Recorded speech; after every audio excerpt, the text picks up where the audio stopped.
Olá, no Repórter Eco de hoje você acompanha a história da ativista ambiental que depois dos 80 anos de idade virou uma das líderes do movimento por novos parques na cidade de São Paulo. Conheça também o projeto de combate ao desperdício de alimento no Brasil. E ainda um novo estudo comprova que proteger a floresta pode contribuir para conservar rios e nascentes. A pesquisa da Fundação SOS Mata Atlântica mostra que a vegetação preservada garante a qualidade dos cursos d'água. Daniela Leite criou o Comida Invisível. A ideia é evitar que produtos ainda próprios para o consumo sejam jogados no lixo. E Ana Dulce Marasquim une moradores na luta pela criação do Parque Augusta e por mais áreas verdes na capital paulista.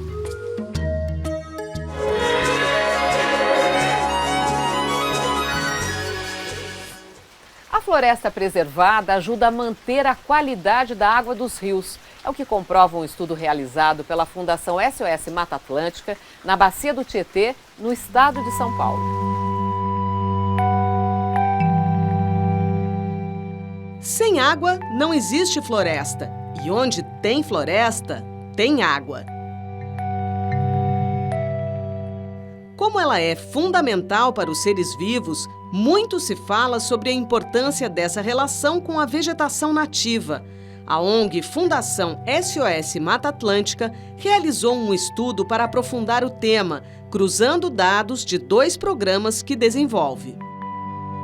Nós integramos pela primeira vez os dados do Atlas de Remanescentes Florestais da Mata Atlântica, que é um programa que a SOS Mata Atlântica mede os remanescentes da floresta em parceria com o INPE e divulga o ranking dos municípios que têm maior cobertura florestal ou que mais desmataram todos os anos, com os dados do monitoramento da qualidade da água, que é o Observando os Rios, que é um programa que mede o IQA, o Índice de Qualidade da Água, fazendo coleta, análises de água mensais com voluntários que trabalham na SOS Mata Atlântica há 25 anos.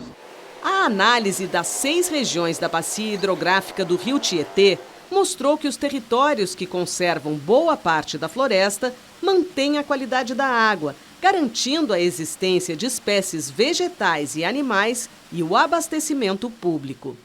Que bacias hidrográficas que apresentam um bom índice de cobertura florestal, ou seja, 40% ou mais de 40% de cobertura florestal original de Mata Atlântica, têm apresentado qualidade de água boa.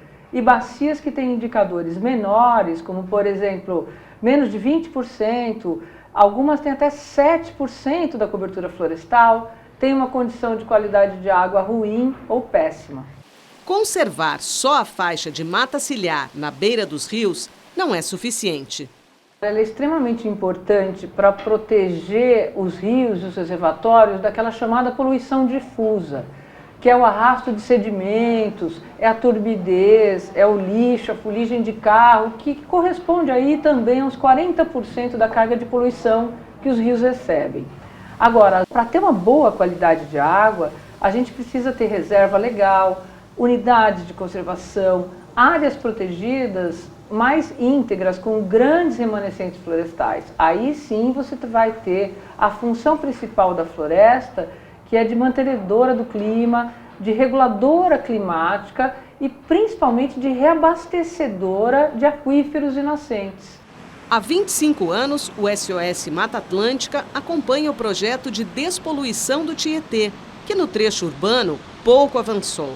Segundo a coordenadora da Rede das Águas, não basta coletar e tratar esgotos, é preciso manter as florestas e estabelecer outra relação com córregos e rios. Na região metropolitana de São Paulo, são mais de 7 mil rios e córregos que caem no rio maior, que é o Tietê.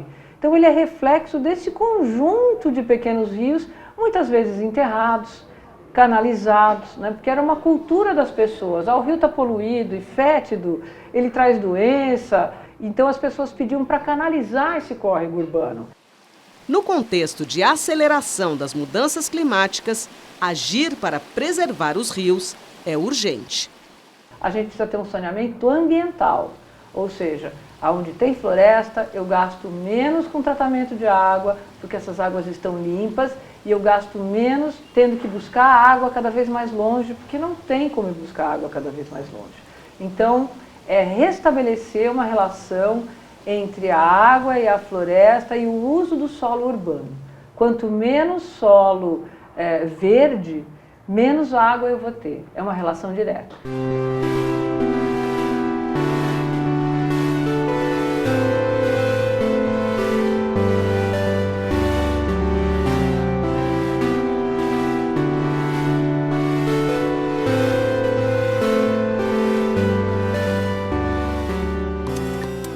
Você acompanha agora alguns dos fatos e pesquisas na área de meio ambiente que tem destaque aqui no Repórter Eco. O desmatamento da Amazônia aumentou 29% em um ano. A estimativa é do INPE, Instituto Nacional de Pesquisas Espaciais. De agosto de 2015 a julho de 2016, uma área de quase 8 mil quilômetros quadrados de floresta foi removida. Equivale a cerca de 5 vezes o tamanho da cidade de São Paulo. O estado campeão do desmatamento foi o Pará, seguido por Mato Grosso e Rondônia. A Fundação SOS Mata Atlântica, uma das ONGs ambientalistas mais importantes do Brasil, completa 30 anos de existência. Os próximos objetivos do SOS são lutar pela aprovação de uma lei que proteja os ambientes costeiros do país e evitar que os rios das grandes cidades continuem funcionando como esgoto a céu aberto. A floresta preservada contribui para garantir a qualidade. Mais de 2/3 dos brasileiros vivem no que restou de uma das florestas mais ricas em biodiversidade. Restam apenas 12,5% da cobertura original de Mata Atlântica. A água consumida por esses moradores depende dos serviços de filtragem e proteção de nascentes prestados pela floresta. Um grupo de brasileiros planeja enviar a primeira sonda sul-americana até a Lua em dezembro de 2020. Um pequeno satélite não tripulado seria lançado por um foguete da Índia. A missão foi batizada de Galatea-L, que em Tupi-Guarani significa Busca a Vida. Com o apoio de empresas britânicas, o projeto conta com a parceria da Agência Espacial Europeia e da Agência Espacial do Reino Unido. O objetivo da missão: entender como organismos vivos e moléculas podem resistir à radiação emitida pelo espaço. Pelo segundo ano seguido, o Repórter Eco ganha o prêmio do Instituto Socioambiental Chico Mendes, de melhor programa de TV nacional de 2016, na categoria Socioambiental, Cidadania e Sustentabilidade. O Instituto promove anualmente este reconhecimento aos jornalistas e veículos de imprensa de São Paulo e do Rio de Janeiro que se destacaram pela divulgação de conteúdos sobre conservação e proteção ambientais e inclusão social. A escolha foi feita pelo público em votação pela internet, a partir de uma lista de indicados feita por uma comissão. A repórter Cláudia Tavares e a chefe de pauta Tereza Cristina de Barros representaram a equipe do programa na cerimônia de entrega do prêmio. O Repórter Eco completará, em fevereiro de 2017, 25 anos de existência, como um programa de meio ambiente e sustentabilidade produzido por jornalistas especializados no assunto da TV Cultura. Um programa várias vezes premiado e consagrado por adultos, jovens, crianças e respeitado por ONGs, cientistas, estudiosos e as mais renomadas faculdades e centros de pesquisa do Brasil. A equipe do Repórter Eco agradece por mais este reconhecimento pela qualidade do nosso trabalho.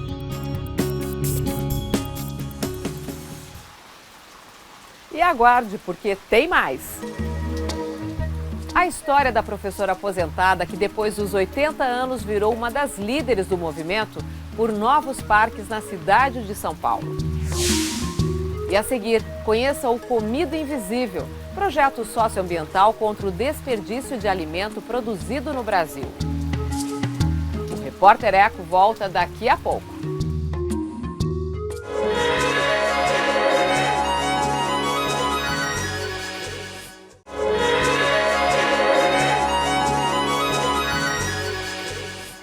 Com combater o desperdício de alimento produzido no Brasil é a proposta do Comida Invisível.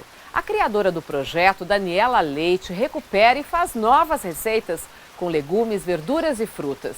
E alerta que muitas vezes as pessoas jogam no lixo por falta de informação ou de cuidado. Eu fui com meu filho no CEAGESP, a gente ia comprar frutas mais maduras para fazer geleia. Chegando lá, a gente começou a ver pilhas e mais pilhas e mais pilhas de mamão, de abacaxi, de manga, que são absolutamente próprios para consumo, mas elas já estão num ponto de maturação que não serviriam para o comércio. Foi uma visita à Companhia de Entrepostos e Armazéns Gerais de São Paulo que despertou a advogada Daniela Leite para o tamanho do desperdício de alimentos. Assim, ela criou o Comida Invisível, um projeto socioambiental. Com alguns parceiros de ideia, voluntários na cozinha e um veículo emprestado de quem também acredita na causa, ela sai às ruas da metrópole para oferecer um cardápio preparado com alimentos doados por comerciantes da CEAGESP. Frutas, legumes e verduras fora do padrão na aparência, mas ainda próprios para o consumo e que iriam para o lixo, ganham nas mãos do chefe uma nova apresentação. Vir comer nesse food truck, ele não é simplesmente um ato de se alimentar. Eu acho que é um ato de se despertar para esse problema, que talvez seja o maior problema do mundo, o desperdício de alimentos. Além de nutrir as pessoas com alimentos de qualidade que seriam descartados, Daniela oferece informação como ferramenta para a construção de um mundo sem desperdício. No Brasil, a gente está falando algo como 50 milhões de toneladas desperdiçadas por ano. Isso, a gente, se a gente pegasse todo esse alimento e levasse para as pessoas que passam fome no Brasil, a gente não teria mais pessoas em situação de vulnerabilidade social. No planeta, então, o desperdício é muito maior. Coisa que fez a ativista pensar, fazer as contas, até conseguir a história que faz as pessoas entenderem exatamente o volume de comida jogado fora. Nós enchemos 9.300.000 aviões, que se eu colocar um do lado do outro, eles vão dar 17 voltas em volta da Terra. Isso representa o PIB da Suíça. A gente joga por ano um PIB da Suíça no lixo. Metade desses alimentos matam a fome no mundo. Embora o Comida Invisível seja novo, parece ter apelo e cada vez mais adeptos. Isso é uma questão para a gente repensar, para a gente refletir sobre o nosso dia a dia, sobre tanto o nosso consumismo quanto a nossa alimentação. Eu acho muito importante que a gente tenha conscientização do tanto que a gente desperdiça de alimentos, né? Do quanto vai para o lixo. Então aqui não tem fome, aqui tem má distribuição. O dinheiro que a gente arrecada aqui, ele serve para custear toda essa ação. O que é essa ação? A mesma quantidade de pratos que a gente prepara para vir para cá, para vender essa comida, a gente prepara para doar uma comida numa comunidade que precisa dela. O pessoal do Comida Invisível também propôs um texto para um projeto de lei que está tramitando na Câmara Municipal Paulistana para regular a destinação correta das sobras de alimentos e combater o desperdício. Todos os locais que eles mexem com alimentos, que eles lidam com alimentos e que eles têm a sobra, eles precisam destinar esse alimento, se ele está bom, próprio para consumo, para doação. Se não, ele pode ir, dependendo do estágio que ele está, fazer uma doação para empresas que vão transformar isso em ração animal ou levar para compostagem, mas jamais para o aterro sanitário. Daniela aproveita a conversa com a equipe do Repórter Eco para deixar uma mensagem. Olhar para o seu lixo. O que eu estou jogando fora? Porque muitas vezes a gente não tem consciência que quando a gente vai para o supermercado, 20% daquela compra que a gente faz, a gente acaba desperdiçando, a gente acaba jogando fora. Por quê? Porque a gente não faz reaproveitamento integral dos alimentos, porque a gente deixa vencer muitos alimentos. É só uma questão de se programar para poder ter esses alimentos absolutamente aproveitados.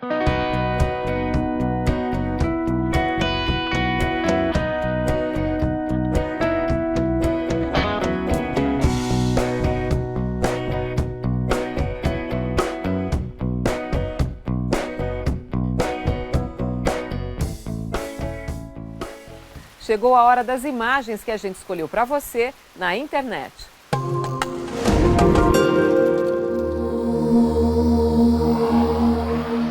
Montanhas de Tianmen, um lugar de perder o fôlego em Hunan, província da China. Este parque é conhecido pelos picos rochosos, cavernas e penhascos verticais de quartzito, cobertos por uma floresta de pinheiros. A montanha principal tem 1.519 metros de altura. Uma das grandes atrações é a passarela de vidro, a maior do mundo, que foi construída na lateral. Com quase 7 centímetros de espessura, tem 430 metros de comprimento e um pouco mais de 1,5 metro de largura. Ela fica a 1.430 metros de altura. O turista tem que usar galochas especiais para proteger o vidro de arranhão e manter a sua transparência. A sensação de quem passa por ela é de andar sobre as nuvens, à beira de um penhasco. Para quem preferir, uma estada e um teleférico com mais de 7 quilômetros de comprimento levam para perto do topo das montanhas de Tianmen. Tudo para conhecer uma paisagem natural de rara beleza do território chinês.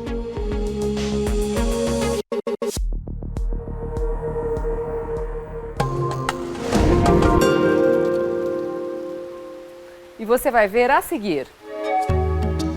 Conheça a professora aposentada que depois dos 80 anos de idade virou símbolo da luta pela criação de novos parques em São Paulo.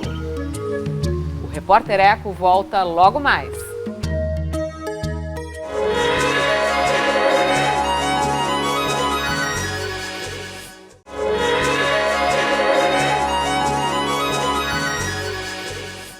Uma professora aposentada queria melhorar a condição de vida na cidade onde mora e acabou virando símbolo da luta pela conservação de áreas verdes em São Paulo.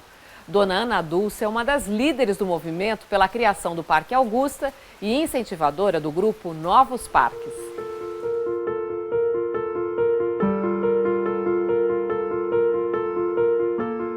Muitos prédios, guindastes para erguer novas construções, poucas árvores.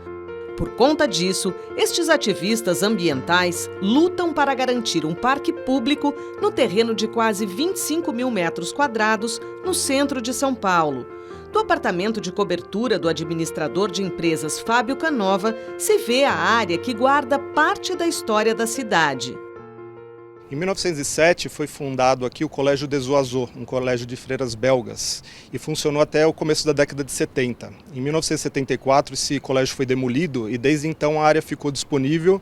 Já tinha um remanescente de Mata Atlântica e de jardins que foram se regenerando e desde então, desde a década de 70, é usado como um parque informal. O movimento Pró Parque Augusta, que envolve muitos jovens, ganhou esta ativista que já passou dos 80. Gaúcha, moradora da capital paulista desde a década de 60, a professora de artes aposentada Ana Dulce Marasquim, que é bisavó, preparou os cartazes usados nas manifestações, na tentativa de impedir a construção de edifícios no terreno. Eu comecei a entrar nessa luta a partir de 2004, que eu cheguei na rua, comecei a morar na Rua Frei Caneca e procurei uma associação de bairros e nessa época foi quando eles estavam aqui já começando ou continuando, não lembro, o movimento pelo Parque Augusta e eu me entusiasmei por isso. Em 2013, a Prefeitura declarou o local como espaço de utilidade pública, mas afirmou não ter dinheiro para a desapropriação, com o terreno estimado em 120 milhões de reais.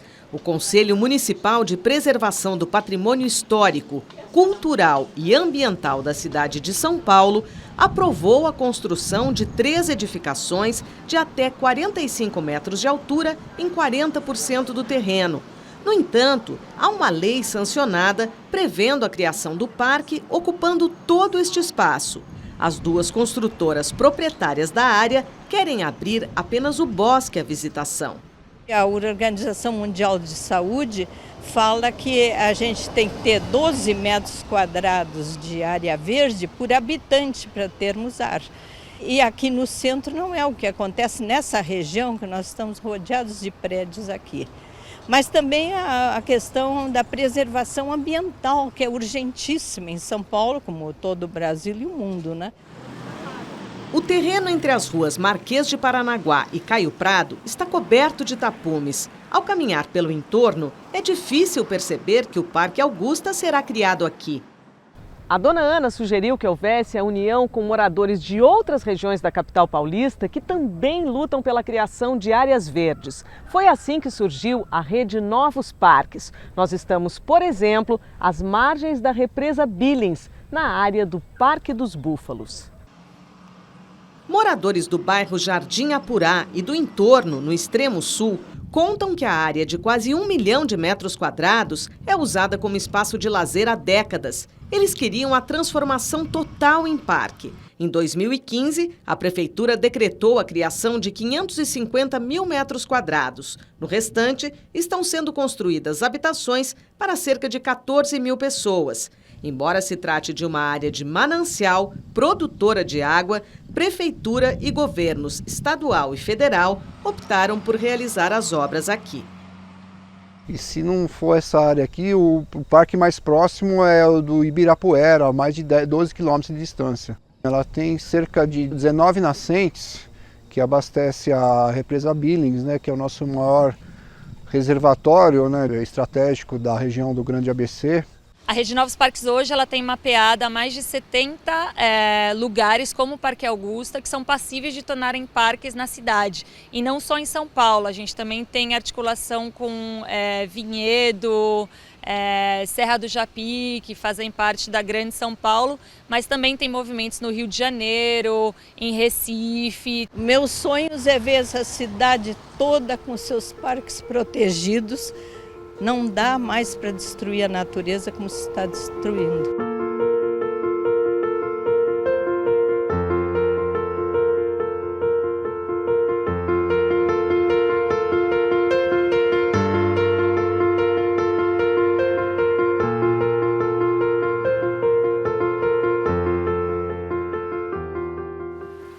E você pode rever as reportagens pela internet. Anote o nosso site tvcultura.com.br/repórtereco.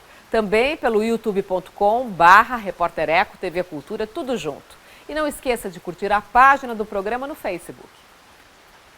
E a gente encerra hoje com o pensamento de Alvin Toffler, escritor norte-americano considerado um visionário da era digital.